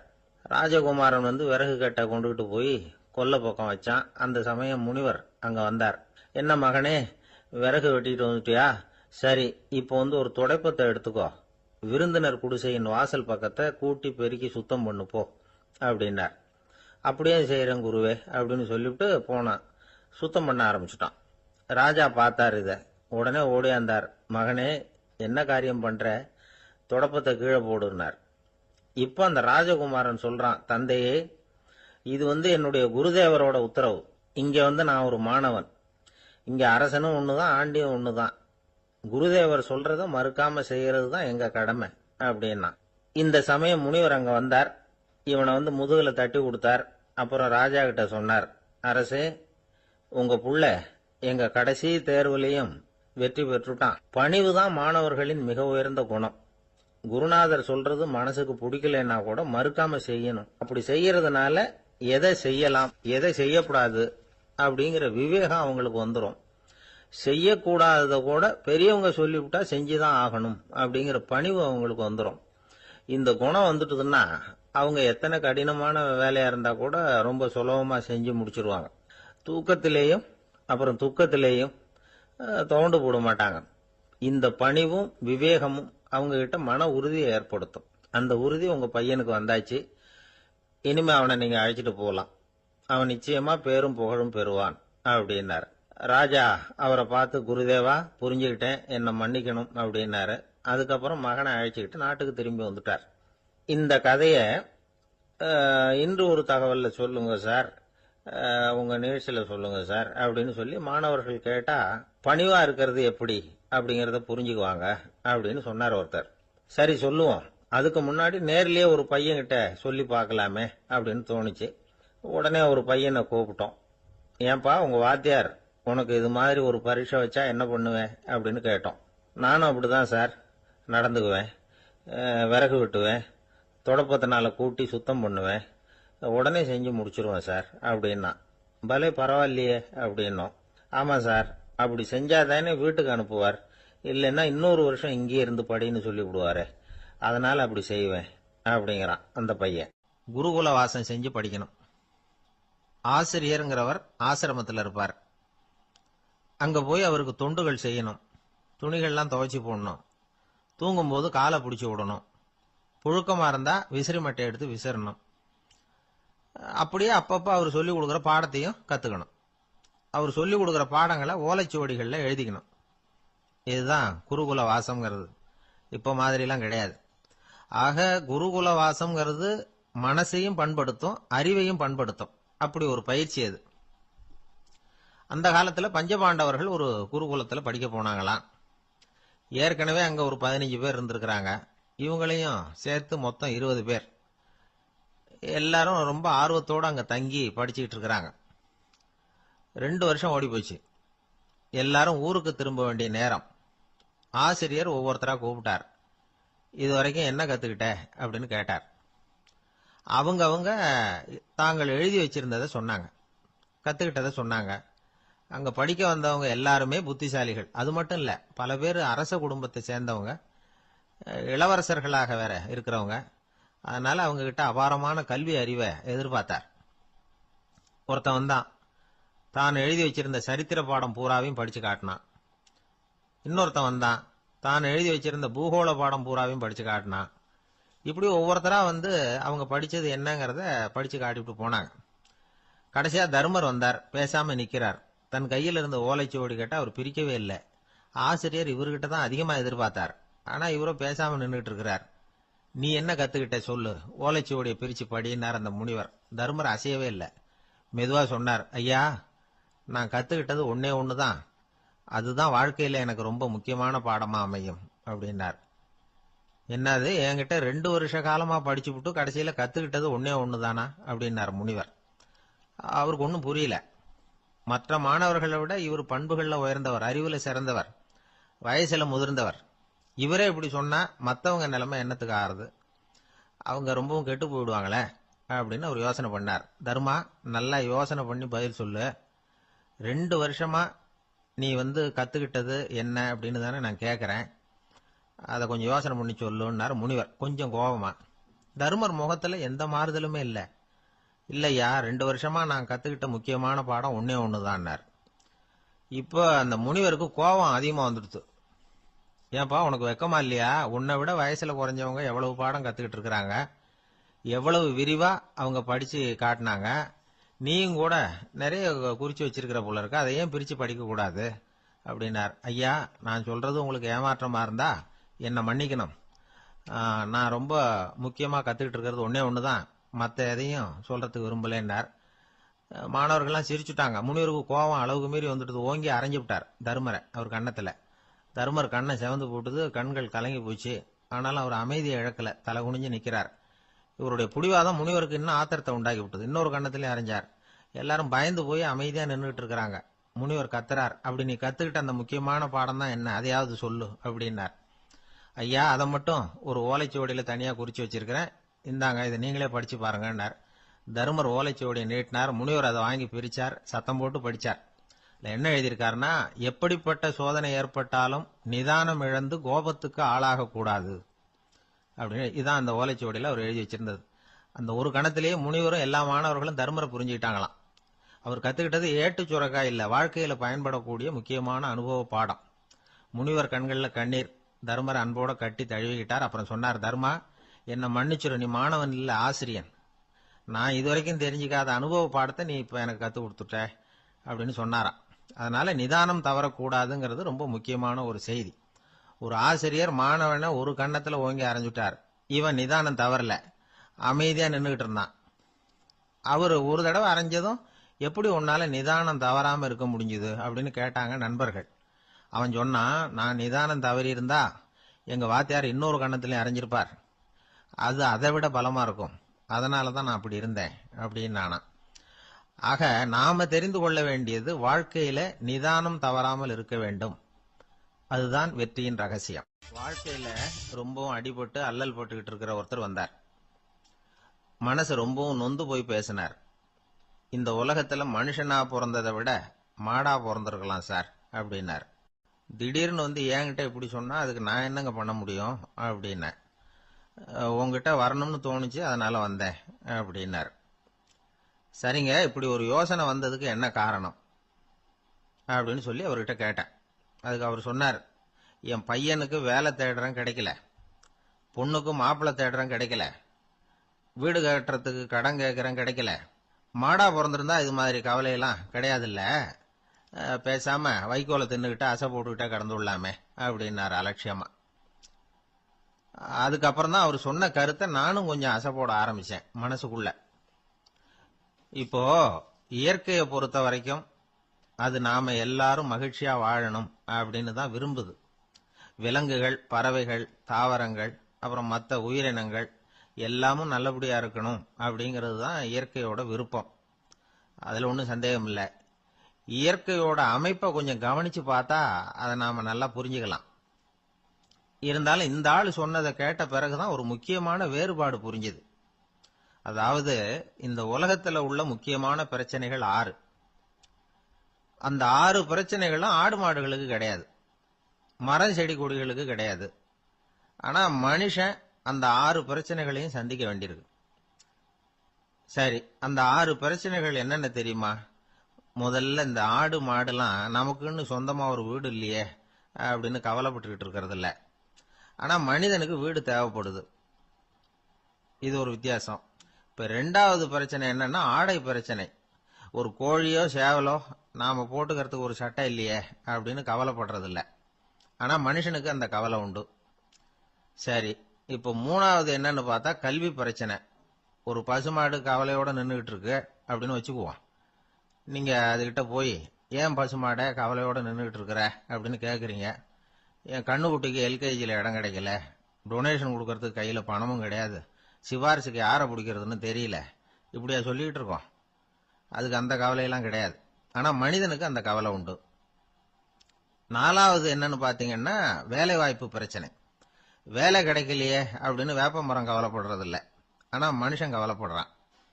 5வது என்னன்னு பார்த்தா கல்யாண பிரச்சனை. எரும மாடு பசுமாடு எல்லாம் பொண்ணுக்கு மாப்பிள்ளை தேடிக்கிட்டாலே இது பேப்பர்ல மணமகன் தேவை அப்படின்னு விளம்பரமா கொடுக்குது, அதெல்லாம் கிடையாது. 6வது என்னன்னு பாத்தீங்கன்னா பணம் சம்பந்தமான பிரச்சனை. ஆடு மாடு எல்லாம் பணத்தை சேமிக்கணும்னோ ஏதாவது நிதி நிறுவனத்துல முதலீடு பண்ணணும்னோ நினைச்சுக்கிட்டு இருக்கிறது இல்ல. பணத்தை எப்படி காப்பாத்துறது அப்படிங்கிற கவலையும் அதுகளுக்கு கிடையாது. குதிரை வந்து குளம்போட பிறக்குது, அதனால அது காடு மேடெல்லாம் கவலை இல்லாம தெரியலாம். ஆடு வந்து உடம்புல ரோமத்தோட பிறக்குது, அதனால அது குளிரை பத்தி கவலைப்பட வேண்டிய அவசியம் இல்லை. ஆனா மனுஷனை பாத்தீங்கன்னா அவன் தான் ஒண்ணுமில்லாம பிறக்கிறான். ஏன் இந்த பாகுபாடு அப்படின்னு கேட்டா இத பத்தி கொஞ்சம் சிந்திச்சு பார்க்கணும். அதாவது இந்த சந்தேகத்தை ஒரு பெரியவர்கிட்டையும் கேட்டேன். அவரு சொன்னார் இதுக்கு பதில். அவரு இதே கேள்வியை இயற்கை கிட்ட கேட்டாராம். இயற்கை பதில் சொல்லிச்சான், வேற யாருக்கும் கொடுக்காத ஒரு வலுவான கருவிய, ஒரு பவர்ஃபுல் வெப்பன் மனுஷனுக்கு கொடுத்திருக்கிறேன்னு, அந்த கருவியை உபயோகப்படுத்தி அந்த 6 பிரச்சனையை மட்டும் இல்ல 6 கோடி பிரச்சனைகள் இருந்தாலும் அதையெல்லாம் சமாளிக்கலாம். அது கருவி என்ன தெரியுமா? அதுதான் 6வது அறிவு. அதை உபயோகப்படுத்தினா காலுக்கு செருப்பு தயார் பண்ணிக்கலாம், குளிருக்கு போர்வை தயார் பண்ணிக்கலாம், என்ன வேணும்னாலும் செய்யலாம் அப்படின்னு இயற்கை பதில் சொல்லிச்சான். அதனால நாம செய்ய வேண்டியது என்னன்னா இயற்கையை முதல்ல சரியா புரிஞ்சுக்கணும். இயற்கையின் படைப்பையே நாம சரியா புரிஞ்சுக்கிறது இல்லையே, அதுதான் வேதனை. இந்த கதையை கேளுங்க. இப்ப நகரத்திலிருந்து ஒரு ஆளு கிராமத்துக்கு வந்தான். அங்க ஒரு சிறுவன் மாடு மேய்ச்சிக்கிட்டு இருந்தான். நகரத்து ஆள் சொன்ன, எவ்வளவு அழகான பசு, அது சரி இதுக்கெல்லாம் ஏன் கொம்பு இல்லைன்னா. இதுக்கு அந்த பையன் பதில் சொன்னான், பசுமாட்டுக்கு கொம்பு இல்லாததுக்கு பல காரணங்கள் உண்டு. கண்ணுக்குட்டியா இருந்தா கொம்பு இருக்காது, பசு வளர்ந்து பெருசானதுக்கு அப்புறம் தான் கொம்பு முளைக்கும், இது ஒரு காரணம். சில சமயம் வளர்ற கொம்பு எடுத்து விடுறது உண்டு, அது ஒரு காரணம். ஆனா இதுக்கு ஏன் கொம்பு இல்லைன்னு கேக்குறீங்க. அதுக்கு என்ன காரணம்னா இது பசு இல்ல குதிரை அப்படின்னானா. ஒரு சின்ன பையன் என்னை தேடிட்டு ஓடி வந்தான். ஒரு கதை சொல்லுங்கன்னா, சொந்தமா எதுவும் தெரியாதேன்னு. உங்களுக்கு சொந்தமா எதுவும் தெரியாதுன்னு எனக்கும் தெரியும் அப்படின்னா. இந்த பையன் அடிக்கடி என்கிட்ட வந்து கதை கேட்கிறவன், அதனால என்னோட ரகசியம்லாம் அவனுக்கு அத்துப்படி. அதனால்தான் அவ்வளவு தெளிவா அடிச்சு விடுறான். சரி, இப்ப என்ன செய்யலாம்னு. பழைய கதை ஏதாவது ஒன்று சொல்லுங்களேன்னா. உனக்கு கிருஷ்ண தேவராயரை தெரியுமான்னு. அவர்கிட்ட நேரில் பழக்கம் இல்லை, ஆனா அவரை பத்தி புஸ்தகத்துல படிச்சிருக்கேன்னா. சரி, இவங்கிட்ட மேற்கொண்டு பேச்சு கொடுத்தா நம்மள ஒரு மாதிரி ஆக்கி விடுவான் அப்படிங்கிறத யூகம் பண்ணிக்கிட்டு அவனை உட்கார வச்சு கடைசி வரைக்கும் குறுக்க பேசக்கூடாது அப்படின்னு ஒரு கண்டிஷனையும் போட்டுட்டு அந்த கதையை சொன்னேன். ஒரு சமயம் கிருஷ்ணதேவராயர் சமஸ்தானத்துக்கு ஒரு பெரிய வித்வான் வந்து சேர்ந்தாராம். என்னோட போட்டி போடுறதுக்கு இந்த ஊர்ல யாராவது இருக்கீங்களா அப்படின்னு சவால் விட்டாராம். அந்த ஊர்ல இருந்த பெரிய பெரிய வித்வான்லாம் இது ஏதுனா வம்பா போச்சுன்னு நினைக்க ஆரம்பிச்சுட்டாங்க. யாரும் அந்த ஆளோட போட்டி போடுறதுக்கு தயாரா இல்லை. எல்லாரும் நடுங்கிக்கிட்டு இருக்கிறாங்க. அந்த நேரத்துல ஒருத்த மட்டும் தைரியமா முன்னுக்கு வந்தான். அது யாருன்னா தெனாலிராமன். அந்த சமஸ்தானத்துல விகட கவி அவன். என்ன அனுப்புங்க போட்டிக்கு, நான் ஜெயிச்சு காட்டுறேன்னா. உனக்கு அவ்வளவு தைரியம் இருக்குதா அப்படின்னு கேட்டாங்க. தைரியம் மட்டும்தான் என்கிட்ட இருக்குது, ஆனா தைரியம் இருந்தா அதிர்ஷ்டம் தேடிட்டு வருங்கிறது எனக்கு தெரியும் அப்படின்னா. அடுத்த நாள் போட்டி ஆரம்பமாச்சு. அந்த பெரிய வித்வான் வந்து நின்னார். தெனாலிராமன் எதிரில் வந்து நின்னான். அந்த வித்வான் ஒரு விரல காட்டினார். தெனாலிராமன் பதிலுக்கு 2 விரல காட்டினான். வித்வான் 3 விரல காட்டினார். இவன் உடனே 4 விரல காட்டினான். உடனே 5 விரல காட்டினார் அவரு. தெனாலிராமன் உடனே தன்னுடைய கை முஷ்டியை காட்டினான், கையை மூடி காட்டினான்.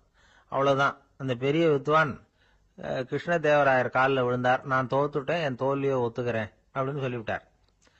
கிருஷ்ணதேவராயர் அவரை தனியா அழைச்சிட்டு போய் என்ன நடந்ததுன்னு விசாரிச்சார். அந்த வித்வான் விளக்கம் கொடுத்தார். ஆண்டவன் ஒருவன் தான் உண்டுங்கிறத விளக்கறதுக்காக நான் ஒரு விரல காட்டினேன். அப்படி இல்ல, சக்தியை சேர்த்தா சக்தி சிவன் 2 பேர் உண்டுன்னு உங்க வித்வான் 2 விரல காட்டினார். மூர்த்திகள் 3 பேருங்கிறதுக்காக நான் 3 விரல காட்டினேன். வேதங்கள் 4ன்னு சொல்லி ஒரு 4 விரல காட்டினார். பஞ்சபூதங்கள் 5ன்னு நான் 5 விரல காட்டினேன். அதையெல்லாம் அடக்கி ஆளணும்னு சொல்லி அவர் கையை மூடி உறுதியா காட்டினாரு. அடடா, உங்க வித்வானுக்கு எப்பேற்பட்ட அறிவு! அவர் தான் ஜெயிச்சார், நான் தோத்துட்டேன் அப்படின்னார் அவர். அப்படி சொல்லிவிட்டு அவர் போயிட்டார். அதுக்கப்புறம் தெனாலிராமனை கூப்பிட்டு என்னப்பா நடந்தது அப்படின்னு கேட்டாராம். அதுக்கு தெனாலிராமன் விளக்கம் கொடுத்துருக்கிறான். அவன் முதல்ல என்ன கொன்னுடுவேன்னு அந்த வித்வான் ஒரு விரல காட்டினான். உடனே ஒரு 2 கண்ணையும் தோண்டி போடுவேங்கிறதுக்காக நான் 2 விரல காட்டினேன். உனக்கு நாமம் போட்டுருவேன்னு சொல்லி 3 விரல காட்டினான். அதை அழிச்சிருவேன்னு 4 விரல காட்டினேன். உன்னை அரைஞ்சிருவேன்னு அவன் 5 விரல காட்டினான். நான் உங்களை குத்தி போடுவேன்னு சொல்லி கையை மூடி காட்டினேன் அப்படின்னா. இப்ப பாருங்க, ஜெயிச்சது யார்? தைரியம் மட்டும் இருந்துட்டா அதிர்ஷ்டம் தானா தேடி வருங்கிறது எவ்வளவு உண்மையா போச்சு. அதனால நாம எப்பவும் தைரியமா இருக்கணும்னு சொல்லிவிட்டு என் எதிரில் கதை கேட்டுட்டு உட்காந்துருந்த சின்ன பையனை பார்த்தேன். அவன் என்னை நிமிர்ந்து பார்த்தான். அவன் தன்னோட கை கால் 2ஐயும் ஒரு மாதிரியா என் முன்னால தூக்கி 20 விரல காட்டினான். எனக்கு ஒன்றும் புரியல. இதுக்கு என்னப்பா அர்த்தம்னு கேட்டேன். இதே கதையை இதுக்கு முன்னாடி என்கிட்ட 20 தடவை நீங்க சொல்லியிருக்கீங்கன்னு அர்த்தம் அப்படின்னு. ஒரு நண்பர் அவசர அவசரமா என்கிட்ட ஓடி வந்தார். அப்புறம் சொன்னார், என்னால நம்பவே முடியல சார், என் பையனா இப்படி அப்படின்னு சொல்லி ஆச்சரியப்பட்டார். உங்க பையன் அப்படி என்னதான் செஞ்சுட்டான்னு கேட்டேன். என்னால முடியாத ஒரு காரியத்தை அவன் சுலபமா செஞ்சுட்டான் சார் அப்படின்னார்.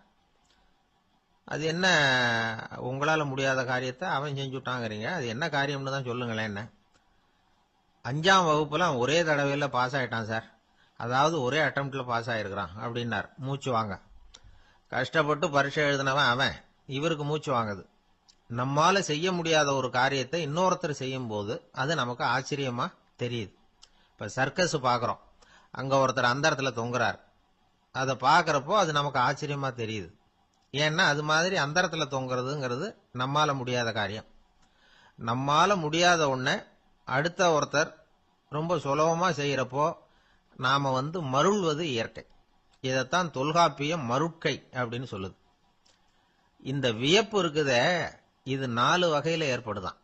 அதையும் தொல்காப்பியம் தான் சொல்லுது. அது என்ன 4 வகை அப்படின்னா, முதல் வகை எப்படின்னா புதுமையான அரிய செயல்களை செய்வது. 2வது வகை என்னன்னா பெரிய செயல்களை செய்யறது. 3வது வகை எப்படின்னா மிக நுட்பமான செயல்களை செய்யறது. 4வது வகை ஆக்கம் தரும் செயல்களை செய்யறது. புதுமை, பெருமை, சிறுமை, ஆக்கமோடு மதினம் சாலா மருட்கை நான்கே அப்படிங்கிறது தொல்காப்பியம். இன்னைக்கு விஞ்ஞானம் புதுசு புதுசா எதையோ கண்டுபிடிச்சிக்கிட்டு இருக்குது. அந்த கண்டுபிடிப்புகளை எல்லாம் பார்க்கறப்போ ஆரம்பத்துல ஆச்சரியமா இருக்கு, அதுக்கப்புறம் நமக்கு பழகி போடுது.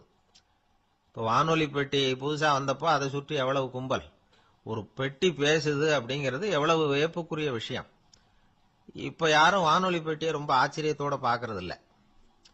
வச்சிருந்தாதான் ஆச்சரியமா பார்ப்பாங்க சில பேர், இந்த காலத்துல இப்படி வச்சிருக்கிறாரேன்னு சொல்லி. மாறா அதை அலட்சியமாவும் பார்க்க ஆரம்பிச்சுட்டாங்க. மதினம் சாலா மருட்கை அப்படின்னு ஒரு சொற்றொடர் வருது பாருங்க, அதுல கருத்தாழம் உண்டு. எதை பத்தியும் போதுமான அளவு புரிஞ்சிக்காதப்போ ஒருத்தர் ஆச்சரியப்படுறார், புரிஞ்சுகிட்டதுக்கு அப்புறம் ஆச்சரியம் மறைஞ்சு போடுது. மிக நுட்பமான செயல்களும் நம்மளை ஆச்சரியப்பட வைக்குது. ஒரு அரிசியில ஒரு திருக்குறள் எழுதி காட்டுறாங்க, ஒரு முட்டை ஓட்டுக்குள்ள ஓவியம் தீட்டி காட்டுறாங்க. கருங்கல் சிற்பங்கள்ல எவ்வளவு நுட்பமான வேலைப்பாடுகள், அதையெல்லாம் பார்த்து ஆச்சரியப்படுறோம். இது மாதிரியே ஆக்கப்பூர்வமான செயல்களும் நம்மளை வியப்பில் ஆழ்த்தும். குப்பை கூளங்களை கூட வாழ்க்கைக்கு பயன்படுகிற பொருளா மாற்றுகிறவர்கள் இருக்கிறாங்க. அவங்களுடைய செயல் நமக்கு ஆச்சரியத்தை தருது. இடைக்காட்டு சித்தர்னு ஒருத்தர் இருந்தார். அவர் பாடிய மூவடி 30ங்கிற நூல்ல ஒரு பாட்டு வருது. ஆற்றல் பிறர் அறிதலின் ஆகம் கிளர்வு உறுதலின் கற்று அறிபாணர் கெழுமிய கோடலின் தோற்றம் உருகவே போற்றல் சால் வியப்பே. ஒருத்தருடைய ஆற்றல் தெரியாமல் இருந்தது, அவருடைய அரிய செயல்களை பார்க்கும்பொழுது வியப்பா இருந்தது, மனசுக்குள்ள கிளர்ச்சி. பாவலர்கள் இவர்கள் புகழ பாடி மற்றவர்களும் தெரிந்து கொள்ளுமாறு செய்கிறார்கள். ஆக எல்லா வகையிலுமே மக்கள் தங்களுடைய வாழ்க்கையில முன்னேறுவதற்கு வழிகாட்டுகிற ஒரு மெய்ப்பாடு தான் வியப்புங்கிறது. இன்னைக்கு இளைஞர்கள் இதை நல்லா புரிஞ்சுக்கணும். ஆச்சரியப்படுங்கள், ஆச்சரியப்பட வைப்பீர்கள். இந்த காலத்துல நம்ம எப்படி எல்லாமோ ஆச்சரியப்பட வைக்கிற அதிசய மனிதர்கள் இருக்கிறாங்க. ஒரு ஆளை பிடிச்சி ஜெயிலுக்கு கொண்டுட்டு வந்தாங்க. சிறை அதிகாரி அவனை ரொம்பவும் ஆச்சரியமா பார்த்தார். இவன் கேட்டான், ஏன் சார் அப்படி பாக்குறீங்க, நான் இப்ப இங்க வந்தது உங்களுக்கு ஆச்சரியமா இருக்கா அப்படின்னு கேட்டான். இதுக்கு சிறை அதிகாரி சொன்னார், நீ இப்போ இங்க வந்ததுல எனக்கு ஒன்னும் ஆச்சரியம் இல்லப்பா, ஏற்கனவே நீ இங்கிருந்து விடுதலை ஆகி போய் 6 மாசம் ஆச்சு, இவ்வளவு லேட்டா திரும்பி வர்றியா, அதுதான் எனக்கு ஆச்சரியம் அப்படின்னாராம். இது ஒரு வகையான ஆச்சரியம். ஆனா வாழ்க்கையில வியப்புங்கிறது ஒரு தேவைப்படுகிற மெய்ப்பாடு. ஆச்சரியப்படுவோம், ஆச்சரியப்பட வைப்போம். அப்படி இந்த உண்மையை புரிந்து கொண்டோம்னா நம்ம வாழ்க்கையில வெற்றி நிச்சயம். சாலை ஓரமா அழுதுகிட்டு உட்காந்துருந்தான். பிச்சை எடுத்து சாப்பிடுற ஒருத்தன் அந்த பக்கமா வந்தான். இவனை பார்த்தான். ஏன் அழுதுகிட்டு உட்காந்துருக்கிற, என்னாச்சு உனக்கு அப்படின்னு கேட்டான். அதுக்கு இவன் சொன்னா, என்கிட்ட ஒண்ணுமே இல்லை, நான் இந்த உலகத்துல இருந்து என்ன பிரயோஜனம், அதனாலதான் அழுதுகிட்டு இருக்கிறேன் அப்படின்னா. உன்கிட்ட மறைஞ்சிருக்கிற புதையல் என் கண்ணுக்கு நல்லா தெரியுது, அது உனக்கு புரியல, அதனாலதான் அழுதுகிட்டு இருக்கிற அப்படின்னா. என்னது புதையல் இருக்குதா, உன் கண்ணுக்கு தெரியுதா அப்படின்னு கேட்டான். ஆமா எனக்கு தெரியுது, அந்த புதையலை நீ விற்கிறதுக்கு தயாரா இருக்கிறியா அப்படின்னு கேட்டான் இவன். இதை கேட்டதும் அந்த இளைஞனுக்கு ரொம்ப ஆச்சரியமா போச்சு. என்னது இப்படி கேட்கறானே அப்படின்னு. என்கிட்ட ஒரு காசு கூட இல்லையே, அப்படி இருக்கிறப்போ புதையல் எங்க இருந்து வந்தது அப்படின்னா. இந்த நேரத்தில் அந்த பிச்சைக்காரன் சிரிச்சான். இப்படிதான் இந்த உலகத்துல எல்லாரும் சொல்லிட்டு இருக்கிறாங்க, என்கிட்ட ஒண்ணுமே இல்லை ஒண்ணுமே இல்லைன்னு சொல்லி. ஆனா அவங்க கிட்ட தான் புதையல் இருக்கு, நீ வேணும்னா என் கூட வா, நம்ம நாட்டு அரசர்கிட்ட போவோம், உங்ககிட்ட இருக்கிற புதையலை அவர் நல்ல விலைக்கு எடுத்துக்குவார் அப்படின்னா. அது எப்படி உனக்கு தெரியும்னா, இதுக்கு முன்னாடியும் இது மாதிரி பல பேரை நான் ராஜா கிட்ட அழைச்சிட்டு போயிருக்கிறேன், அதனாலதான் உன்னை பார்த்தேன், உன்னையும் கூப்பிடுறேன், நீ சரின்னு சொன்னா உன்னை அழைச்சிட்டு போறேன், உங்ககிட்ட இருக்கிற புதையலை அவர் நல்ல விலை கொடுத்து எடுத்துக்குவார் அப்படின்னு சொன்னான். இவன் இப்படி சொல்றதும் அந்த இளைஞனுக்கு ஒண்ணுமே புரியல.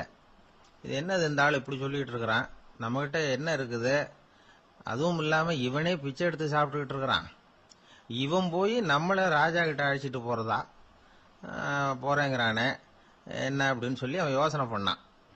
என்ன யோசிக்கிற, உனக்கு பணம் வேணும்னா என்னோட வா அப்படின்னா. இளைஞன் ஒரு முடிவுக்கு வந்தான். சரி, இங்கேயே உட்காந்துக்கிட்டு இருக்கிறத விட அங்கேயாவது போய் பார்ப்போமே, இங்கே அழுதுட்டு உட்காந்துருக்கிறதுல என்ன பிரயோஜனம், ஏதோ கூப்பிடுறான் போய் பார்த்துட்டு வருவோமே அப்படின்னு சொல்லி அவன் கூட புறப்பட்டான். பிச்சைக்காரன் முன்னாடி போயிட்டே இருக்கிறான், இந்த இளைஞன் பின்னாடி நடந்து போயிட்டு இருக்கான். ரெண்டு பேரும் அரண்மனையை நோக்கி போறாங்க. பாதி வழி போயிருப்பாங்க. வழியில அந்த பிச்சைக்காரன் சொன்னான், இத பாரு, முன்னாடியே சில விஷயங்களை நாம பேசிக்க வேண்டியிருக்கு. சரியா தெளிவா முடிவு எடுத்துக்கிட்டு அதுக்கப்புறம் ராஜா கிட்ட போகணும். ஏன்னா அங்க போய் அது முடியாது இது முடியாதுன்னு நாம நமக்குள்ள சண்டை போட்டுக்கிட்டு இருக்க முடியாது. ராஜாவுக்கு விலையை பத்தி கவலையே இல்லை, எவ்வளவு சொன்னாலும் நமக்கு பணம் கிடைச்சிரும். ஆனா அதுக்கப்புறம் நான் இதை விற்கிறதுக்கு தயாரா இல்லைன்னு சொல்லிடக்கூடாது. அதனால புதையல விற்கிறதா இல்லையாங்கிறத இங்கேயே தெளிவா முடிவு செஞ்சுக்கணும். இல்லைன்னா ராஜா கிட்ட போய் அங்க போய் குழப்பிட்டு இருக்க முடியாது அப்படின்னு சொன்னான். இளைஞனுக்கு ஒண்ணுமே புரியல. என்ன சொல்ற நீ, என்கிட்டயா புதையலா, எங்க இருக்குது அப்படின்னு சொல்லி குழம்பி போனான். இப்போ அந்த பிச்சைக்காரன் சொன்னான், இத பாரு, இப்போ உதாரணத்துக்கு உன்னுடைய கண்களை எடுத்துக்கோ, அதுக்கு நீ என்ன விலை கேட்டுற போற? நான் அதுக்கு ராஜா கிட்ட இருந்து ஒரு 50,000 ரூபா வாங்கி தர முடியும். உன்னுடைய இருதயத்தை கொடுக்குறியா, 20 லட்சம் ரூபா வாங்கி தரேன். மூளைய கொடுக்குறியா, 30 லட்சம் வாங்கி தரேன். என்ன சொல்ற அப்படின்னு சொல்லி இந்த பிச்சைக்காரன் பேசிக்கிட்டே போறான். இளைஞனுக்கு கோபம் வந்துட்டுது. என்ன உளர்ற, உனக்கு என்ன பைத்தியமா? கண்ணையும் மூளையையும் இருதயத்தையுமா விற்பாங்க? என்ன விலை கொடுத்தாலும் அதையெல்லாம் நான் விற்கிறதுக்கு தயாரா இல்லை, நான் விற்க மாட்டேன். அதை கொடுத்துட்டு நான் என்ன பண்றது? இப்படி நான் மட்டும் இல்லை, யாருமே இதை விற்கிறதுக்கு தயாரா இருக்க மாட்டாங்க அப்படின்னு சொன்னான் அந்த இளைஞன். இவன் இப்படி சொன்னதும் அந்த பிச்சைக்காரன் வாய் விட்டு சிரிக்க ஆரம்பிச்சுட்டான். இப்போ பைத்தியமானது நானா நீயா? லட்சக்கணக்கான கோடிக்கணக்கான ரூபாய் பொறுமானம் உள்ள பொருள்களை உங்ககிட்டயே வச்சுக்கிட்டு விற்க முடியாதுன்னு சொல்ற நீ தான் ஏழை. என்கிட்ட ஒண்ணுமே இல்லைன்னு மரத்தடியில் உட்காந்து அழுதுட்டு இருக்கிறியே அப்படின்னு சொன்னான். இன்னைக்கு பாத்தீங்கன்னா பல பேர் தன்கிட்ட புதைஞ்சிருக்கிற ஆற்றலை புரிஞ்சுக்க முடியாம அவதிப்பட்டு இருக்கிறாங்க. நம்ம கிட்ட என்ன இருக்குங்கிறது அவங்களுக்கு தெரியறது இல்ல. அதனாலதான் என்கிட்ட ஒண்ணுமே இல்லைன்னு சொல்லி அழுதுகிட்டு இருக்கிறாங்க. இத விளங்க வைக்கிறதுக்கு பெரியவங்க சொல்ற கதை இது. நம்ம கிட்ட இருக்கிற புதையலை நாம தான் தோண்டி எடுக்கணும். உண்மையான புதையல்ங்கிறது உள்ளே இருக்கு. ஆனா அதை வெளியில தேடுற ஆசாமிகள் தான் அதிகம். சராசரி மனித இயல்பு அப்படி. நம்ம கிட்ட விலை மதிக்க முடியாத பகுத்தறிவு இருக்கு. அதை வச்சுக்கிட்டு வாழ்க்கையில முன்னேறதுக்கு முயற்சி பண்ணணும். என்கிட்ட ஒண்ணுமே இல்லைன்னு நினைச்சு ஓரமா உட்காந்துடக்கூடாது. முயற்சி செஞ்சா முடியாத காரியம் எதுவுமே இல்லை. ஒரு ரயில்வே ஸ்டேஷன் பக்கம் வெளியில ஒரு டாக்ஸி நின்றுட்டு இருந்தது. அந்த பக்கமா வந்த ஒருத்தர் டாக்ஸி டிரைவரை பார்த்து சொன்னார், ஐயா, உங்க வண்டியில பின் சீட்ல ஒரு மணி பர்ஸ் கிடக்கு, யாரோ மறந்து விட்டுட்டு போயிருக்கிறாங்க அப்படின்னாரு. இல்ல இல்ல, அது காலி பர்ஸ் தான், நான் தான் அதை அங்க போட்டு வச்சிருக்கிறேன் டிரைவர். ஏன்னு கேட்டார் அவரு. இதுக்கு டிரைவர் சொன்னாரு, அதை பாக்குற யாராவது அதை எடுத்துக்கலாம்ங்கிற ஆசையிலேயாவது சவாரிக்கு வருவாங்க, அதுக்காக தான் போட்டு வச்சிருக்கிறேன் அப்படின்னார். கத்தியை தீட்டாதே புத்தியை தீட்டு அப்படின்னு ஒரு பெரியவர் புத்தி சொன்னார். அதை கேட்ட ஒரு இளைஞன், அது எப்படி பெரியவரை புத்தியை தீட்டுறது? கத்தியை தீட்டுன்னு சொன்னா ஒரு கருங்கல்ல கத்தியை தேய்க்கலாம், புத்தியை தீட்டுன்னு சொன்னா எப்படி தலையை கொண்டுட்டு போய் தரையில தேய்ச்சிக்கிட்டு இருக்க முடியுமா அப்படின்னா. அந்த பெரியவர் உடனே புரிஞ்சுக்கிட்டார், இந்த இளைஞனுக்கு புத்தி கூர்மை கம்மி அப்படிங்கறத புரிஞ்சுக்கிட்டார். அது சரி, அறிவுக்கும் புத்திசாலித்தனத்துக்கும் என்ன வித்தியாசம்? இது ஒரு முக்கியமான கேள்வி. அறிவுன்னா என்ன, புத்திசாலித்தனம்னா என்ன? இதே கேள்விய சாக்ரட்டிஸ் கிட்ட அவருடைய சீடன் ஒருத்தன் கேட்டானாம். ஐயா, அறிவுக்கும் புத்திசாலித்தனத்துக்கும் என்னங்க வித்தியாசம் அப்படின்னு கேட்டிருக்கான். சாக்ரட்டிஸ் நிமிர்ந்து பார்த்திருக்கிறார் அந்த சீடனை. அதுக்கப்புறம் சொன்னாராம், நான் சொல்றேன் உன்னுடைய கேள்விக்கு பதில், ஆனா அதுக்கு முன்னாடி நீ ஒரு காரியம் பண்ணணும்னாராம். என்னங்க செய்யணும் சொல்லுங்கன்னு இருக்கான். அதோ பாரு, ஒரு பெரியவர் உட்கார்ந்துருக்கிறாரு, அவர்கிட்ட போ, இங்க இருந்து பக்கத்துல இருக்கிற அந்த கிராமத்துக்கு போய் சேர எவ்வளவு நேரம் ஆகும் அப்படின்னு கேட்டுட்டு வா அப்படி சொன்னார் சாக்ரட்டிஸ். சரின்னு சொல்லிவிட்டு இவன் போனான். அந்த பெரியவர் முன்னாடி போய் நின்னான். ஏங்க பெரியவரை, இங்க இருந்து அதோ தெரியுத அந்த கிராமத்துக்கு போய் சேர்றதுக்கு எவ்வளவு நேரம் ஆகும் அப்படின்னு கேட்டான். பெரியவர் நிமிர்ந்து பார்த்தார், ஆனா பதில் எதுவும் சொல்லல. இவன் மறுபடியும் ஒரு தடவை அதே கேள்வி அவர்கிட்ட கேட்டான். என்னங்க, நான் கேட்கறது உங்க காதுல விழுதா? அந்த கிராமத்துக்கு போய் சேர்றதுக்கு எவ்வளவு நேரம் ஆகும் அப்படின்னு சொல்லி மறுபடியும் கேட்டான். அப்பவும் அவர் பதில் சொல்லல. உடனே அவன் மனசுக்குள்ள முடிவு பண்ணிக்கிட்டான், சரி பெரியவர் ஒரு மாதிரியா தெரிகிறார், புத்தி சுவாதீனம் சரியில்லாத ஒரு மாதிரி தெரியுது அப்படின்னு நினைச்சுக்கிட்டே வந்த வழியிலேயே திரும்பி வந்துட்டான். கொஞ்ச தூரம் நடந்திருப்பான். இப்ப அந்த பெரியவர் மறுபடியும் கூப்பிட்டார், இளைஞனே இப்படி வாழ்னார். இவனுக்கு ஒன்றும் புரியல. மறுபடியும் திரும்பி நடந்தான். அவர் முன்னாடி போய் நின்னான். பெரியவர் சொன்னார், தம்பி, இங்க இருந்து அந்த கிராமத்துக்கு போய் சேர்றதுக்கு 5 நிமிஷம் ஆகும் அப்படின்னார். இப்போ அந்த இளைஞன் அந்த முதியவரை ஒரு மாதிரியா பார்க்க ஆரம்பிச்சான். அதுக்கப்புறம் கொஞ்சம் யோசிச்சான். பிறகு அவர்கிட்டே கேட்டுட்டான், ஏங்க பெரியவரை, இதே பதில அப்பவே என்கிட்ட சொல்லியிருக்கலாமே, என்னை திரும்பி போன்னு சொல்லிவிட்டு பாதி தூரம் போனதுக்கு அப்புறம் மறுபடியும் கூப்பிட்டு அதுக்கப்புறம் இப்படி சொல்றீங்களே, இது நியாயமா அப்படின்னா. பெரியவர் சிரிச்சார். அதுக்கப்புறம் சொன்னார், ஏன்பா, நீ எவ்வளவு வேகமா நடக்கிறேங்கிறத பார்க்காம நீ கிராமத்துக்கு போய் சேர வேண்டிய நேரத்தை எப்படி என்னால சொல்ல முடியும்? அதனாலதான் உன்னை கொஞ்சம் தூரம் நடக்க விட்டு உன்னுடைய நடையின் வேகம், அந்த கிராமம் இருக்கிற தூரம் ரெண்டையும் கணக்கு போட்டு அதுக்கப்புறம் நேரத்தை சொன்னேன்னார். சீடன் வந்து தலை குனிந்தான். அப்படியே திரும்பி வந்து சாக்ரட்டிஸ் முன்னாடி நின்னான். சாக்ரட்டிஸ் இப்ப சொல்றார், தம்பி, அதுக்கு பேர் தான் புத்திசாலித்தனம். இந்த அறிவு கூர்மை வந்து எல்லா இளைஞர்களுக்கும் வரணும் அப்படிங்கறதுக்காகத்தான் கத்தியை தீட்டாத புத்தியை தீட்டு அப்படின்னு பெரியவங்க எல்லாம் சொல்லிட்டு இருக்கிறாங்க. புத்தியை தீட்டுறவங்க எல்லாம் வாழ்க்கையில அறிவாளியாராங்க, தீட்டாதவங்க கோமாளியாராங்க. இதுதான் இன்னைக்கு நடக்கிறது. அதனால அறிவு கூர்மைங்கிறது வேற. இந்த காலத்து ஆசாமி ஒருத்தர் இன்னொருத்தரை பார்த்து கேட்டார், ஏங்க, ஒரு விமானம் இங்கிருந்து புறப்பட்டு 2 மணி நேரத்துல மதுரைக்கு போய் சேருது. நல்லா கவனிங்க, ஒரு விமானம் இங்கிருந்து புறப்பட்டு 2 மணி நேரத்துல மதுரைக்கு போய் சேருது அப்படின்னா என்னோட வயசு என்னன்னு கேட்டார். இவர் கேட்கறதுல ஏதாவது அர்த்தம் இருக்கா?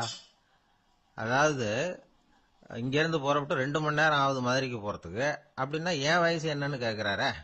இதை கேட்ட உடனே அவர் பதில் சொன்னார், அப்படின்னா உங்களோட வயசு 20 அப்படின்னார். எப்படிங்க அவ்வளவு கரெக்டா சொன்னீங்க அப்படின்னு கேட்டார். வேற ஒண்ணும் இல்ல, எங்க பக்கத்து வீட்டுல ஒரு முழு பைத்தியம் இருக்கு, அதோட வயசு 40, அப்படின்னா உன் வயசு 20 தான் இருக்கணும் அப்படின்னார். அரை பைத்தியம்னு முடிவு பண்ணிக்கிட்டார். அதனால வாழ்க்கையில அறிவு கூர்மைங்கிறது ரொம்ப அவசியம். அந்த புத்திசாலித்தனம் இருக்கிறவங்க வாழ்க்கையில வெற்றி பெறுவது நிச்சயம். வயிறு பசிக்குதேங்கிறது சிலரோட கவலை, வயிறு பசிக்க மாட்டேங்குதே அப்படிங்கிறது சில பேரோட கவலை. 2 விதமான கவலைக்கும் வயிறு தான் காரணமா இருக்குது. வயிறு பசிச்சதுன்னா அது இயற்கை, வயிறு பசிக்கலைன்னா அது வியாதி. ஆனா பசியையும் நாம பசிப்பிணி அப்படின்னு தான் சொல்லுவோம். என்ன காரணம்? வியாதியை போக்க வேண்டியது எவ்வளவு முக்கியமோ அதை விட முக்கியம் பசியை போக்க வேண்டியது. ஒரு சமுதாயத்துல பசிப்பிணியே இருக்கக்கூடாது, அதுதான் நல்ல சமுதாயம். பசியை போக்கணும்னா சாப்பாடு போடணும், பசியின்மையை போகணும்னா வைத்தியம் தான் பண்ணணும். இது சம்பந்தமா எவ்வளவோ ஆராய்ச்சிகள் நடக்குது, நிறைய மருந்து கண்டுபிடிச்சிருக்கிறாங்க. நம்ம உடம்புல பசியை தூண்டக்கூடிய பகுதி எது, இதை முதல்ல தெரிஞ்சுக்கணும் இல்லையா? நாம சாப்பிடுற ஆகாரம் செரிக்கிறதுக்கு எது காரணம் தெரியுமா? நம்ம மூளையோட பின்பகுதி தான் அதுக்கு காரணமா இருக்குதாம். மூளையின் பின்பகுதியில நரம்பு செல்களால் ஆன 2 வகையான ஆரக்சின்கள் தான் பசியை உண்டாக்குது அப்படின்னு கண்டுபிடிச்சிருக்கிறாங்க. 2 ஆய்வாளர்கள் இதை கண்டுபிடிச்சிருக்காங்க.